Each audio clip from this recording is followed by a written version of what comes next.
नमस्कार. श्री स्वामी समर्थ. जय जय स्वामी समर्थ. सर्वप्रथम सर्व स्वामी भक्तांचे आपल्या यूट्यूब चॅनेलमध्ये आणि आजच्या पवित्र स्वामी संदेशमध्ये खूप खूप स्वागत आहे.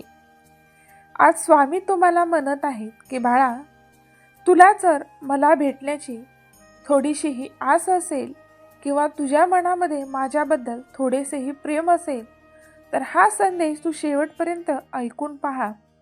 तुझी स्वामी भेटीची इच्छा आजच पूर्ण होईल.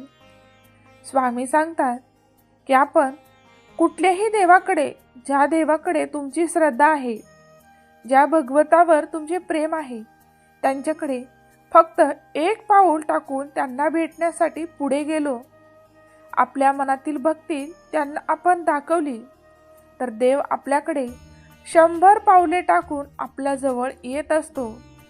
परंतु आपल्याला देवाकडे जाण्याची, देवाला भेटण्याची तळमळच लागत नाही, तर देव आपल्याला भेटेल कसा?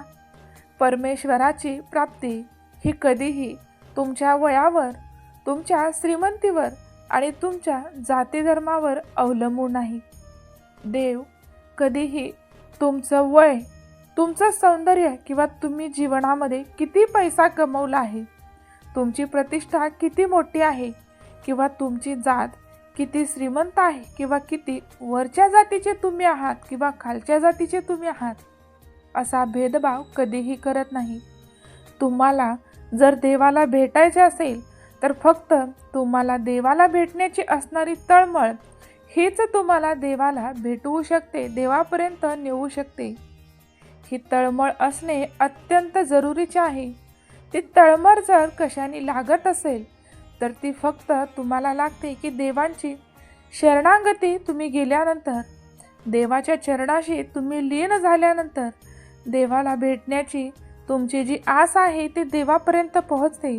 तुमची तळमळ देवांना न सांगताही समजत असते.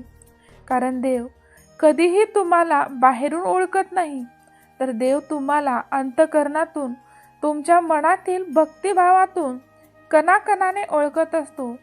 भगवंताचे नाम हे परमेश्वराकडे जाण्याची वेगळी वाट मोकळी करत असते आणि तुम्ही जितके भगवंताचे नामस्मरण कराल, जितके भगवंताच्या नामसेवेमध्ये स्वतःला गुंतवून ठेवाल, तितका तुमचा देवाकडे जाण्याचा मार्ग हा सरळ होत असतो.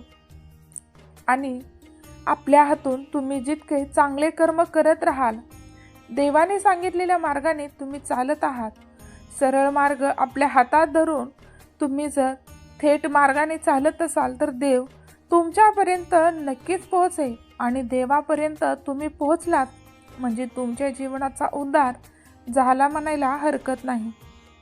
हे नाम तुम्ही आपल्या हृदयात धरून सतत जपत ठेवा, जागृत ठेवा.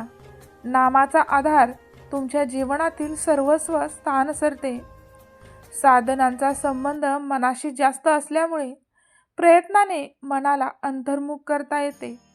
ज्या दिवशी तुमचं मन हे भक्ती नामाच्या साधनेमध्ये गुंतवून ठेवाल, तुम्हाला त्या दिवशी या जगातील सर्व मोह, मद, मत्सर या गोष्टीपासून दूर जाल. साधनाने ते साधवायचे आहे. आपण साधू बनणार नाही, परंतु आपल्या मनामध्ये जर साधकाचे विचार ठेवलो तर आपण सुद्धा देवासाठी सर्वात प्रिय भक्त बनू. आणि असे करताना तुम्हाला नामस्मरणाची गोडी कधी लागेल हे तुम्हालाही समजणार नाही. तुम्हाला नामस्मरणाची गोडी लागली तर समजून जा की तुमच्या जीवनामध्ये कुठल्याही गोष्टीची तुम्हाला कृपा किंवा आशीर्वाद लागण्यासाठी देवाकडे हात जोडण्याची गरज पडणार नाही. कारण देव तुम्हाला, तुम्ही न मागता सर्व काही देणार आहे. तुमचा विश्वास असेल तर स्वामी आई, माझा तुमच्यावर पूर्ण विश्वास आहे अशी कमेंट करा. आणि स्वामी नेमात, स्वामी आचरणामध्ये तुम्हाला गुंतून ठेवण्यासाठी स्वामी नामात गुंतून राहा. होईल कसे होईल किंवा आपल्याला भक्तिभाव कसा करायचा हे कोण सांगेल असा विचार करत बसू नका. कारण तुमच्या मनामध्ये देव असणारी देवाबद्दलची श्रद्धा अत्यंत पवित्र आणि शुद्ध आहे. तुमचे देवावर असणारे प्रेम हे देवाला समजले आहे. फक्त आता तुम्ही तुमचा मार्ग निश्चित करा आणि त्या मार्गामध्ये तुम्हाला गुंतवून कसे राहता येईल याचा प्रयत्न करत राहा. देव तुमच्या समोर आहे. देव तुमच्या आजूबाजूला आहे. देवामध्ये तुम्ही आहात आणि तुमच्यामध्ये देव आहे. फक्त ओळखायला शिका आणि देवाला आपलंसं करायला शिका. देव कधीही तुमच्यापासून दूर गेलेला नाही आणि देवाने कधीही तुम्हाला संकटामध्ये एकटेसुद्धा टाकलेले नाही. तुम्हाला त्यांचं अस्तित्व पाहायचं असेल तर फक्त हात फिरवून चालणार नाही, तर तुमच्या अंतर्मनातून त्यांना शोधलं पाहिजे. देवाला दिसत नसेल असे नाही. देव सर्व काही पाहतो. फक्त वेळ आहे, ती तुम्हाला योग्य वेळेची वाट पाहावी लागते आणि योग्य वेळ तुमची आली तर तुमच्या जीवनाचा उद्धार हा देवाशिवाय कोणीही करणार नाही. तुम्हाला जे हवे आहे, जे योग्य आहे ते तुम्हाला न मागताही मिळणार आहे. फक्त देवासोबत चालत राहा. देवाने दाखवलेला मार्ग हा तुमचा मार्ग करा.